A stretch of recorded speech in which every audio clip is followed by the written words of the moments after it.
c'est ce profil-là qui me correspond le plus. Le second profil, c'est le profil artistique. Je suis particulièrement créatif, je sais proposer des solutions innovantes et être imaginatif, cela sans forcément être un artiste au sens strict du terme. J'aime beaucoup proposer des solutions innovantes et faire preuve d'imagination. Comme rappelé précédemment, j'aime beaucoup l'esprit créatif et innovant. La spontanéité, l'originalité, l'intuitivité et la flexibilité font partie de ma personnalité. J'aime beaucoup relever des défis et par exemple, pour un exemple personnel, je me suis lancé un défi, c'était l'été de l'année dernière, c'était de réussir à jouer une musique au piano, c'était la musique de Pirates des Caraïbes. C'est pas une musique très compliquée, mais j'avais aucune expérience avant, je m'y suis mis et en une semaine, j'ai réussi à jouer cette musique entre guillemets à la perfection, c'est-à-dire sans vraiment hésiter. C'est un défi que je me suis relevé et j'y suis parvenu. C'est un profil qui me convient euh, beaucoup, mais pas autant que le premier. C'est pour ça que j'ai mis un plus-moins. C'est un profil qui se situe entre guillemets au milieu. Ensuite, le dernier profil, c'est le profil social. En effet, j'éprouve beaucoup de plaisir en rendant service aux autres et j'apprécie beaucoup le travail d'équipe. Le sens de la coopération et la perspicacité font partie de ma personnalité. J'aime apporter de l'aide aux autres et je respecte les personnes que je côtoie. Je m'investis beaucoup dans les travaux de groupe. Pour illustrer ce profil, j'ai choisi de parler de mon expérience en tant qu'employé polyvalent chez Burger King. Donc Burger King, c'est la restauration rapide. Et dans la restauration rapide, l'esprit de groupe, il est très très important et il permet une bonne répartition des tâches. Le sens de la coopération, il est beaucoup mis en avant et il est présent à chaque instant. Par exemple, lorsque l'un de mes collègues est submergé par les commandes à réaliser et que par exemple moi je n'ai aucune commande, je vais venir en aide à mon collègue en lui prenant quelques commandes afin de le libérer de toutes ces tâches qu'il a à réaliser. Et en fait, c'est un travail d'équipe parce que du coup, chacun se répartit les tâches en fonction du besoin des uns et des autres. Suivant. Ensuite, mon profil psychologique d'après mon MBTI. Alors d'après mon MBTI, je suis inspirateur. Je suis plutôt en accord avec les résultats obtenus. Par exemple, pour la catégorie esprit, je suis plus extraverti qu'introverti. Je trouve le pourcentage un peu faible, même si le pourcentage extraverti reste supérieur. Pour la catégorie énergie, je suis moyennement d'accord. Je mettrais plutôt 50% de chaque côté. En effet, je suis autant intuitif qu'observateur. Mais les résultats restent à peu près convaincants. Pour la catégorie nature, je suis entièrement d'accord. Je suis plutôt quelqu'un qui aime montrer ses sentiments plutôt que de rester pensif. Quand je suis de bonne humeur, par exemple, j'aime bien le faire partager, ou quand je suis triste, bah ça se voit aussi. Pour le catégorie tactique, je suis d'accord aussi. Je suis plus méthodique pour explorer un terrain. J'aime beaucoup prendre entre guillemets une vue sur le terrain et être sûr de ce que je vais faire et bien regarder chaque direction possible avant de me lancer dans le terrain sans vraiment savoir en fait ce que je vais faire. La méthode, c'est quelque chose qui est beaucoup mis en avant. Et pour la catégorie identité, je suis entièrement d'accord aussi. Je suis quelqu'un de très prudent. Je suis pas beaucoup assuré et c'est vrai que quand je me lance dans quelque chose, je préfère prendre mon temps et être sûr de ce que je fais plutôt que de me lancer et peut-être ne pas réussir ce que je voulais faire parce que j'ai voulu y aller trop vite. Suivant. Pour mes centres d'intérêt. Pour mes centres d'intérêt, c'est le questionnaire de Proust. Le questionnaire de Proust, il est constitué de nombreuses questions et parmi ces questions, j'en ai choisi trois. La première, c'est mes héros dans la fiction. Alors, mes héros dans la fiction, j'ai choisi Iron Man. J'aime beaucoup le personnage d'Iron Man. En effet, Iron Man, ou Tony Stark, c'est un constructeur d'armes. Un jour, il va se retrouver en captivité où il va être forcé de construire des armes, mais pour un groupe de personnes mal intentionnées. Et en fait, c'est alors qu'il va prendre conscience que ces armes ne sont pas utilisées que pour le bien et la défense. Il pensait bien faire en construisant ces armes, et en fait, ça mène plus au chaos, à la destruction, parce que ces armes peuvent aussi se retrouver entre les mains de personnes mal intentionnées. Et en fait, c'est cette prise de conscience, prise de conscience et voir la vérité en face qui fait partie de ma personnalité. C'est quelque chose qui est nécessaire pour avancer, parce que si on fait pas de prise de conscience des choses que l'on fait, en fait, on peut pas se rendre compte de la vérité, et généralement, on fonce droit dans le mur. Ma devise, c'est qui ne tente rien n'a rien. C'est une devise qui est similaire avec la citation que j'ai citée plus haut. En effet, si on n'essaye pas, en fait, on saura jamais les conséquences. Il vaut mieux vivre avec des remords qu'avec des regrets, et rien ne coûte d'essayer, même si les résultats ne sont pas ceux espérés. Ma couleur préférée, bah, c'est le bleu. J'aime beaucoup le bleu, et pour moi, c'est une couleur joyeuse. Suivant. Euh, pour mes centres d'intérêt, toujours un objectif SMART. Mon objectif à moi, c'est d'obtenir mon diplôme. C'est un objectif qui est spécifique à moi-même. Il est mesurable. Il permet de réaliser un métier plus tard dans mon futur qui me plaira. Et il est aussi mesurable sur la réussite, car il y aura une note qui sera attribuée à cet examen. Il est attractif. Le challenge, c'est quand même d'obtenir mon diplôme et d'avoir les meilleures notes possibles dans chaque matière. Il est réaliste, c'est absolument pas impossible à réaliser. Avec de la volonté, du courage et du travail personnel, c'est entièrement réalisable. Et il est fixé dans le temps, c'est-à-dire fin du semestre 4, soit en juin 2021. Je connais pas la date précise, mais c'est vers juin 2021. Suivant. Puis pour finir, une petite conclusion aux deux questions que l'on s'est posées. Quel est mon avis sur les outils de communication exploités? Alors, ça permet de faire le point. Je trouve que ces outils sont très très intéressants. Ça permet de faire le point tout d'abord sur ces objectifs. Donc, on sait exactement les ambitions que l'on a, et s'ils sont réalisables, qu'est-ce qu'on va devoir faire de plus pour pouvoir y arriver, ou qu'est-ce qu'il va falloir améliorer. Ça apporte une certaine réflexion sur soi-même, et ça permet même une réflexion poussée sur tous les points psychologiques, savoir réellement ce que l'objectif que l'on s'est fixé nous apportera. Et quelles éventuelles difficultés avez-vous rencontrées pour parler de vous? J'ai eu pas mal de difficultés, surtout sur mes objectifs ou encore les questionnaires.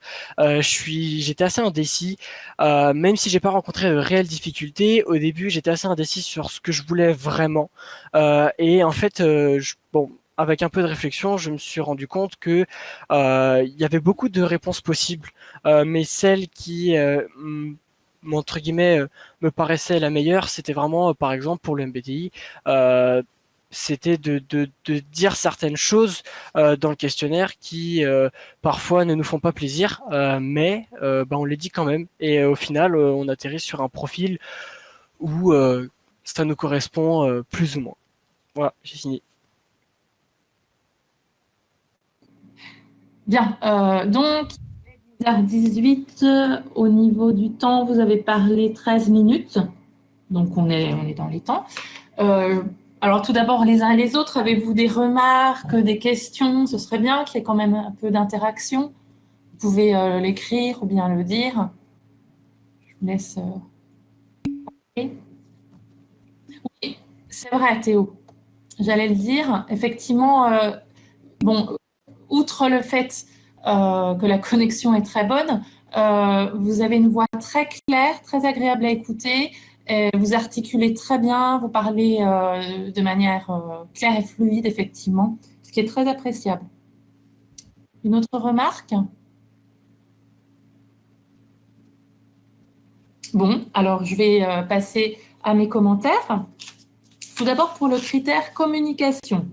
Vous avez déployé un effort tout à fait louable au niveau du vocabulaire, de la manière de formuler les choses. Donc ça, c'est très appréciable. Par moment, on se demande si vous n'avez pas des notes que vous êtes en train peut-être de lire. Est-ce le cas? Ah, je l'ai relu juste avant ce matin pour me remémorer tout ce que j'avais écrit. D'accord. Bon, donc le ton est par moments à peine récitatif, mais pas trop hein, dans l'ensemble. Je répète ce que j'ai dit tout à l'heure, c'est clair, parfaitement audible bien entendu, et puis bien formulé. Donc c'est agréable. Hein. Surtout que nous ne bénéficions pas de tout ce qui est visuel qui peut compenser certaines lacunes au niveau auditif. Donc c'est très agréable, très appréciable. Pour le diaporama, c'est là où vous perdez quelques points, vous auriez pu faire mieux. Alors déjà un détail, l'introduction et la conclusion ne doivent jamais être numérotées. C'est valable pour les notes de synthèse, pour les rapports. Bon. Et puis d'ailleurs, en introduction, on ne dit pas j'essaierai de faire une conclusion. La conclusion arrive évidemment à la fin du propos, donc on n'annonce pas sa conclusion.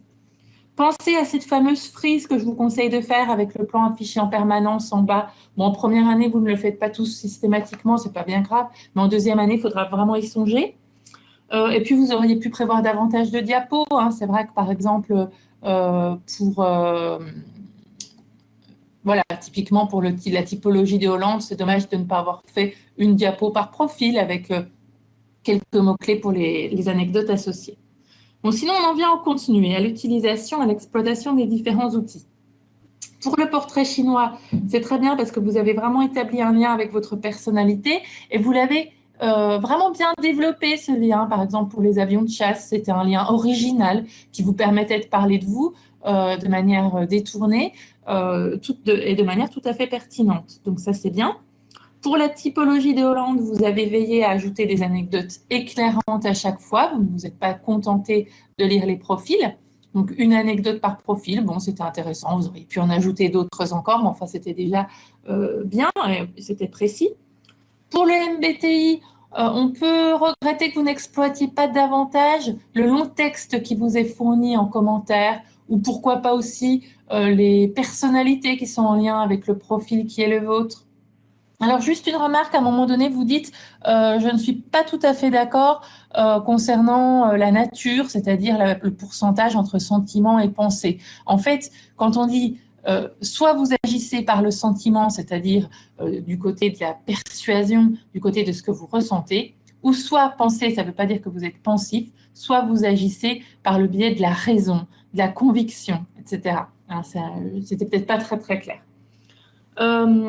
Ensuite, pour l'objectif SMART, c'est assez bien présenté, sauf que vous auriez pu être plus précis au niveau du critère réaliste. Vraiment, on demande de la précision pour l'objectif SMART. Donc, travail personnel, à quel niveau, dans quelles unités d'enseignement, dans quelle discipline faut-il fournir beaucoup d'efforts. Et puis, je pense aussi que quand vous avez comme objectif SMART la validation de votre diplôme, en ces temps un peu complexes, pour ne pas dire difficiles, pourquoi pas, vous pouvez ajouter une considération liée au travail à distance, au fait que vous ne travaillez plus à l'IUT et qui constitue un challenge supplémentaire.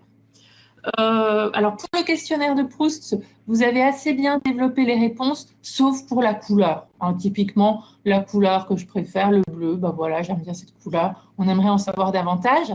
Par exemple, il y a un philosophe qui a beaucoup développé cette thématique autour de l'eau, c'est Gaston Bachelard. Il a écrit tout un essai sur l'eau, les symboles liés à l'eau, les valeurs affectives qu'on peut attribuer à l'eau, au bleu finalement. Donc là, ça devient intéressant. Monsieur, vous dites simplement bleu, bon, c'est un peu plus anecdotique. Alors, l'exposé a été tout à fait bien réalisé, hein, Karianne. Donc, je vous donnerai votre note à la fin du créneau à 11 heures. Mais ce sera une bonne note. Et puis, en plus, vous êtes volontaire pour passer, donc ça, c'est bien. Voilà. D'accord, merci beaucoup. Bien. Alors, on va passer à Aloïs. Oui. Je vais aller chercher votre fichier.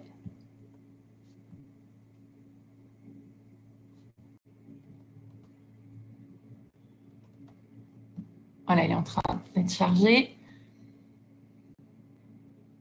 Je vous dis suivant. Oui, voilà, c'est ça. Rien.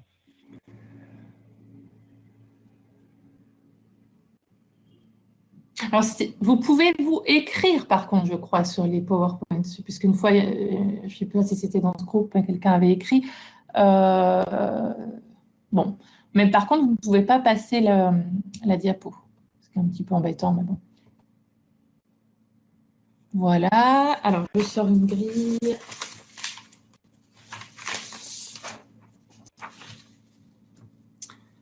Alors, il est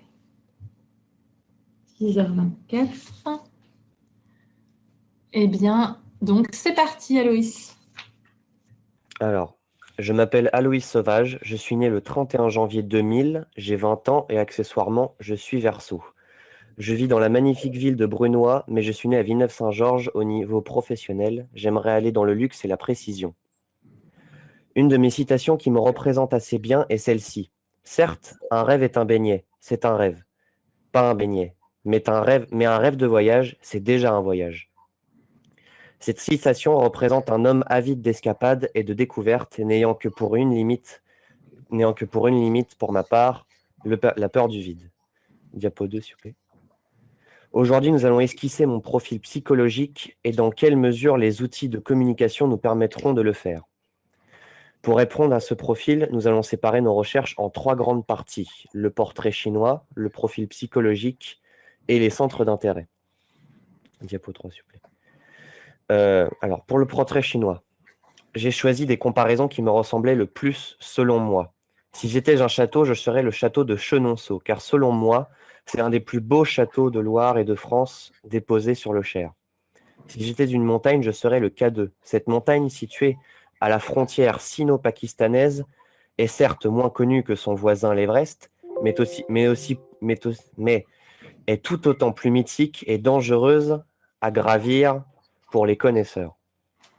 Si j'étais un pays, je serais la France, car quoi de mieux que son pays où l'on retrouve tous les environnements et les paysages du monde. Mais pour être plus original, je pourrais dire que je serais la Nouvelle-Zélande, car c'est un pays qui me tient beaucoup à cœur, avec ses immensités sauvages et préservées. Si j'étais un film, je serais Le Seigneur des Anneaux. Au-delà du film, c'est surtout l'univers de Tolkien que Tolkien a créé qui est fascinant, que ce soit les langues, les lieux et les scénarios, avec son imagination débordante et avant-gardiste sur son temps. Si j'étais une musique, je serais Wonderwall d'Oasis, tout simplement parce que c'est une chanson que l'on peut écouter aussi bien triste que joyeux. Si j'étais un sportif, je serais Niki Lauda, champion de F1 dans les années 71 à 85, victime d'un accident lui brûlant le corps au 3e degré, mais qui, 40 jours plus tard, se remet dans un baquet de voiture pour disputer le Grand Prix d'Italie, révélant une incroyable détermination et un grand courage. Si j'étais un sport, je serais le trail. Courir, c'est bien, mais courir en montagne ou dans la nature, c'est mieux, tout en repoussant les limites de son corps et de son mental, dans les ultra-trails par exemple, comme l'UTMB du Mont-Blanc. Suivant. Pour le profil psychologique, nous allons commencer par la typologie de Hollande. Selon moi, le premier profil qui me correspond le plus est le profil artistique. Ayant fait une école d'art appliqué à Vincennes, ça a été donc la voie que je voulais emprunter au départ. Même si cette voie était un échec niveau scolaire, au niveau connaissance, cela a été immensément bénéfique. Les méthodes de création, la vision et la culture artistique, encore aujourd'hui. J'essaie de créer des œuvres, même si certaines sont des échecs, il faut tenter, il faut toujours tenter. Pourquoi mon profil artistique? Car j'aime créer, être créatif, j'aime imaginer, dessiner et faire de la musique. Mon deuxième profil est le profil réaliste. Faisant une école mécanique, de conception mécanique, il faut avoir un minimum de vision sur ce que l'on veut créer et entreprendre. Au-delà de mon profil artistique, je suis patient et très minutieux, faisant du modélisme depuis mon plus jeune âge. J'ai généralement un esprit pratique qui cherche à faciliter un mécanisme, par exemple, mais par contre, j'ai un souci du détail. Profil réaliste, pourquoi? Car j'amasse des données concrètes pour structurer mes idées, j'aime comprendre le fonctionnement d'un mécanisme, j'aime réparer des objets. Mon troisième profil est le profil entreprenant. Tout au long du lycée, nous avons dû faire des projets de plus en plus durs qui décidaient si nous passions ou pas au niveau supérieur. Seconde, première, terminale. Ça a été les travaux les plus intéressants que j'ai faits de ma scolarité, et ils n'ont pas été de tout repos. Nous avons dû faire face à des pertes de morale, à des problèmes de conception et de création, Par exemple, le manque de matière ou erreur, quoique minime dans la conception ou la création. Mais nous avons dû toujours su à trois mener à bien nos objectifs pour mener à bien le projet. Profil entreprenant, pourquoi? Car je suis assez débrouillard, j'aime bâtir des projets et motiver un groupe pour un objectif commun. Diapo suivante, s'il vous plaît. Alors, pour ce qui est de mon profil MBTI, profil psychologique, j'ai une personnalité protagoniste. Tout ce que vous faites à l'instant présent déduit des ondulations externes et touche tout le monde. Votre attitude peut faire briller votre cœur ou transmettre de l'anxiété. Votre respiration peut envoyer de l'amour et embourder la pièce de dépression. Votre regard peut éveiller la joie. Vos paroles peuvent inspirer la liberté. Chacun de vos actes peut ouvrir le cœur et l'esprit. Les protagonistes sont des leaders nés, pleins de passion et de charisme. Ils constituent environ 2% de la population et sont souvent nos politiciens, nos coachs et nos enseignants. Ils tendent la main aux autres et les inspirent pour qu'ils accomplissent et fassent le bien dans le monde. Avec une confiance naturelle qui génère de l'influence, les protagonistes ont beaucoup de fierté et de joie à aider les autres et à travailler ensemble pour s'améliorer et à améliorer leur communauté. Alors, en général, je suis plutôt d'accord avec cette analyse de personnalité à plusieurs points près. Pour commencer, je n'ai jamais eu l'intention de devenir, excusez-moi madame, enseignant ou coach, car personnellement, je ne me sens pas trop à l'aise dans ces tâches-là, mais surtout, et là encore moins, homme politique, car le fait de savoir, par exemple, comme le président de la République, que la moindre décision prise peut impacter en mal une branche, un lieu, des personnes dans mon pays me fait peur. De plus, j'ai instinctivement eu une mauvaise vision des hommes politiques qui n'ont, on pourrait mettre entre guillemets, qui ont, met entre guillemets, pas fait de grandes choses, à toute proportion gardée. C'est idiot, mais c'est comme ça, j'ai une mauvaise vision de la politique. Je pourrais ajouter que je n'ai pas toujours une grande confiance en moi permanente, ce qui m'handicape parfois. Diapo suivante, s'il vous plaît. Alors, pour les centres d'intérêt, avec le questionnaire de Proust, j'ai choisi comme première question, quelle est ma vertu préférée? Donc, j'ai répondu l'appel de la nature, le voyage, mais surtout la liberté. Comment j'aimerais mourir? En dormant paisiblement et ayant fait le plus de choses possible dans ma vie. Mon état d'esprit actuel, donc l'ennui d'avoir pensé à moi pour développer ce dossier. Et ce que j'apprécie le plus, c'est mes amis, c'est de savoir qu'ils seront toujours là pour moi et inversement. Suivant. Mon objectif, pour mon objectif SMART, mon objectif est de pouvoir aller dans l'école que je voudrais aller, et travailler, vivre dans le lieu qui me plaira le plus. Ce projet est SMART car il est simple et spécifique, car précis mais aussi positif, car en y pensant, il me donne du bonheur et il se focalise sur ce que je veux et sur moi. Il est mesurable, car on pourra vérifier si ce projet peut aboutir dans un court ou moyen terme. Il est acceptable, car dans la volonté de travailler et de vivre où il me plaira, ce projet est en effet ambitieux, mais pas du tout démesuré, car c'est un objectif de vie qu'au final tout le monde veut avoir. Il est réaliste, car il faut faire attention à ma paresse partielle et à ne pas relâcher ma détermination, mais aussi faire attention aux aléas de la vie. Il est temporel, car il est fixé dans le temps. Mon école voulue, pour avoir mon école voulue, il faut que c'est un objectif fixé dans 1 an. Et attention à ne pas redoubler. Mais surtout, pour trouver le lieu de vie voulu, on pourra attendre dans 3-4 ans. Donc, pour conclure, selon moi, les outils exploités sont très intéressants dans le cernement de la personnalité de chacun. Le seul outil qui pourrait être plus approximatif est le test de personnalité MBTI, qui est assez variable dans les réponses, et que dans la description détaillée, il y a beaucoup de choses qui sont assez fausses, en tout cas pour moi. Les difficultés que j'ai rencontrées pour parler de moi ont été bien sûr de m'analyser sans modifier les critères qui me dérangeaient, mais aussi la difficulté de pouvoir choisir les réponses les plus pertinentes pour illustrer mes idées et mes propos. Voilà, il est 10h34. Bon, c'est un petit peu court, 10 minutes. Ouais. Voilà. Alors, idem, les uns les autres, est-ce que vous avez des remarques à faire par chat ou en ouvrant votre micro, en allumant le micro? Non? Aucune, rien de spécial. Bon, je vais me lancer alors.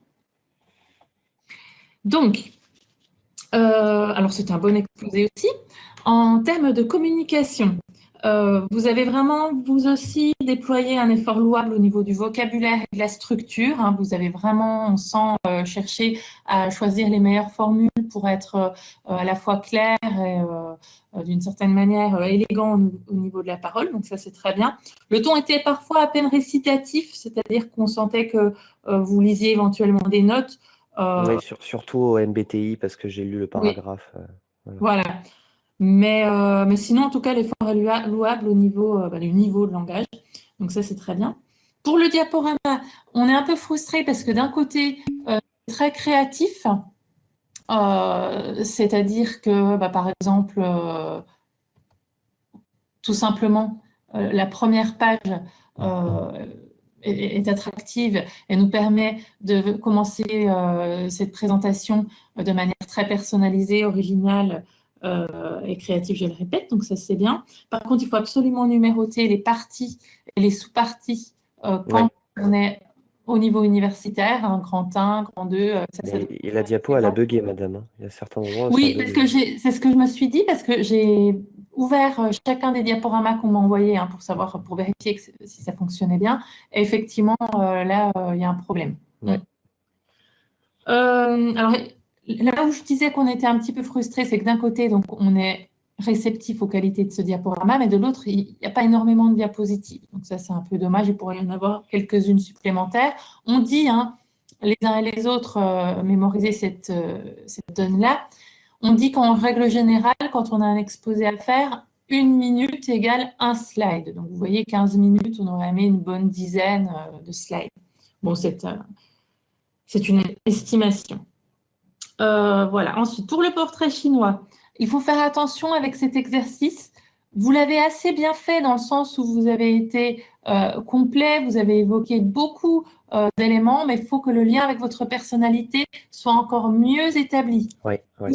C'est un château. Pourquoi ce château a-t-il un lien avec votre personnalité? Pas seulement parce que vous le trouvez admirablement bien conçu ou pas simplement parce qu'il vous plaît, mais parce qu'il renvoie vraiment à un trait de votre caractère. D'accord. Ensuite, pour la typologie de Hollande, c'était bien pour les anecdotes éclairantes. Hein, c'était exactement ce qu'il fallait faire, donc pas de souci. J'ai apprécié la mise en œuvre de votre esprit critique pour les commentaires relatifs au MBTI. Donc effectivement, en règle générale, les étudiants sont assez bluffés par les résultats, mais c'est vrai qu'on ne peut pas forcément correspondre à 100% à un profil. Donc c'est bien aussi de dire en quoi les résultats sont un peu biaisés ou faux.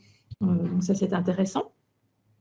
Et puis pour le questionnaire de Proust, les réponses étaient pertinentes, mais à développer. Mais en tout cas, chaque fois, en très peu de mots, vous arriviez à aller au-delà de simples banalités. Donc ça, c'était une bonne chose. Voilà ce qu'on peut dire sur votre intervention, qui, pour des raisons différentes, finalement, et avec une personnalité différente, est, je trouve, du même niveau que la présentation précédente. Ce sont deux très bonnes présentations. Je vous donnerai, je peux vous donner vos notes tout de suite parce que dans ce groupe, on ne vous entendra que vous.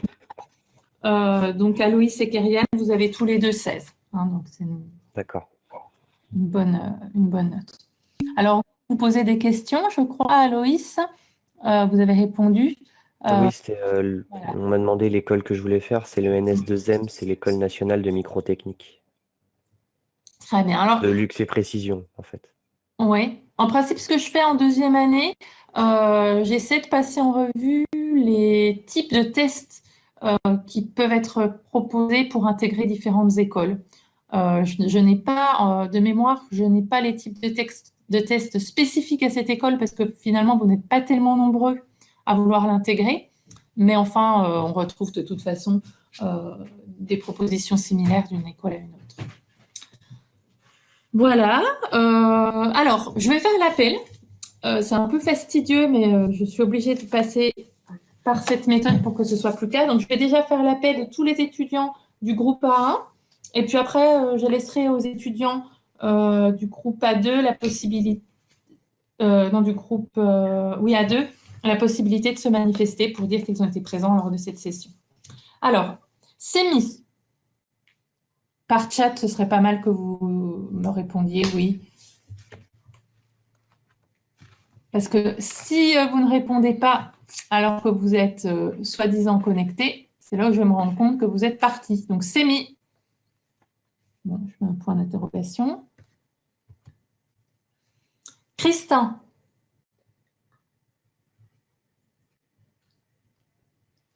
Alors, je vais rechercher dans la liste. Christin n'est pas là.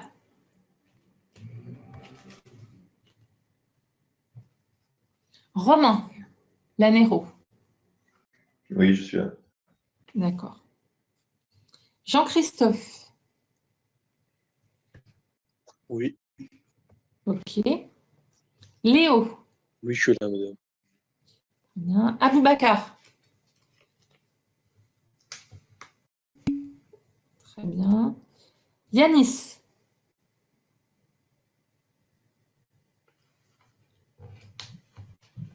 Yanis Sebag. Alors.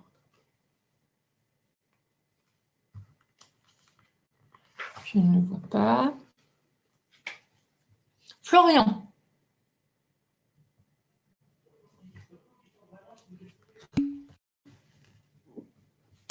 Florian Casimir.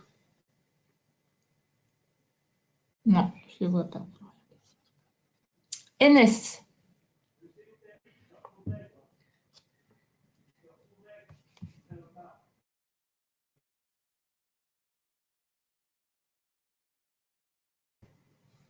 Enes. Est-ce que vous vous êtes manifesté? Non. Ah, il y a quand même pas mal d'absents, hein. Donc, Aloïs, ok. Saléa.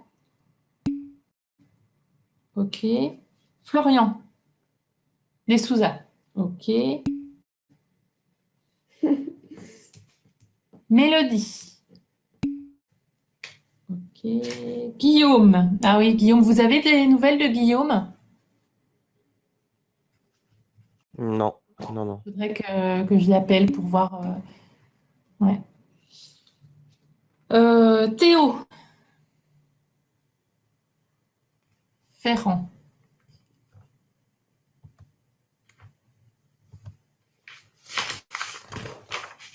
Elias.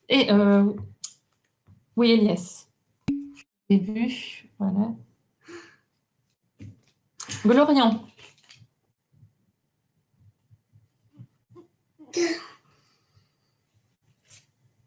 Glorian, non.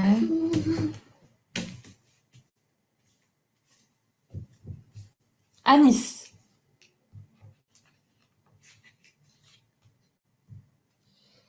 Ah oui, quand on fait l'appel, on se rend compte que là, il y a vraiment un problème, hein. Zinedine, je crois que je vous ai vu, hein. Mehdi.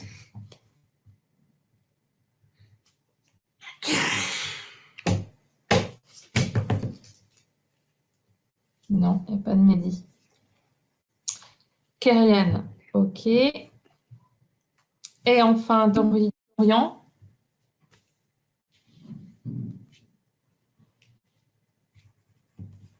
Est-ce que vous savez si dans les autres cours, il y a autant d'absents? Ah, Christin, tout à l'heure, je vous ai noté absent. Christin, vous êtes revenu? Vous êtes là? Ah, ok.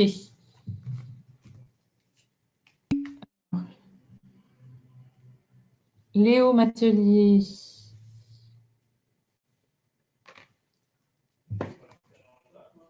Léo Matelier, moi je suis la madame, désolée. Bah oui, j'ai dit oui. Et puis donc Christin Combat, ok, voilà.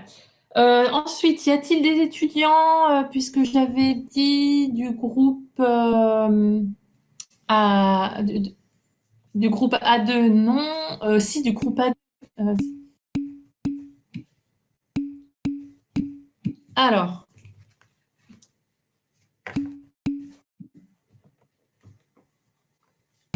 Ok. Bon. Faudrait que je trouve un autre moyen plus rapide, hein. Donc, Théo Breton. Ouais, je le regarderai après. Très bien. Donc, puisque finalement un des étudiants qui devait passer ne peut pas passer, je donne la possibilité aux étudiants qui étaient là lors de cette session de partir, hein, et puis je vais attendre 11 heures pour récupérer les autres étudiants. Donc, y a-t-il des questions sur Théo de la Vallée?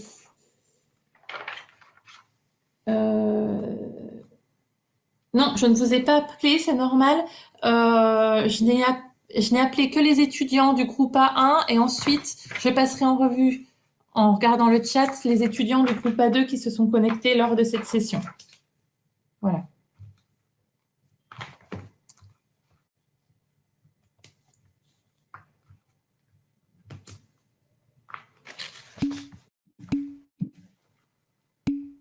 Voilà, donc voilà, ceux du groupe A2 qui étaient là de 10 heures à 11 heures peuvent partir, les A1 peuvent partir, et j'attends les étudiants du groupe A2 qui se connectent de 11 heures à midi, plus les étudiants du groupe A3 de 11 heures à midi. Voilà, donc je vous souhaite à tous bonne continuation. Accrochez-vous. Si vous pouvez transmettre le message aux absents selon lequel on est très vigilant par rapport aux présences des uns et des autres, faites-le. D'accord ?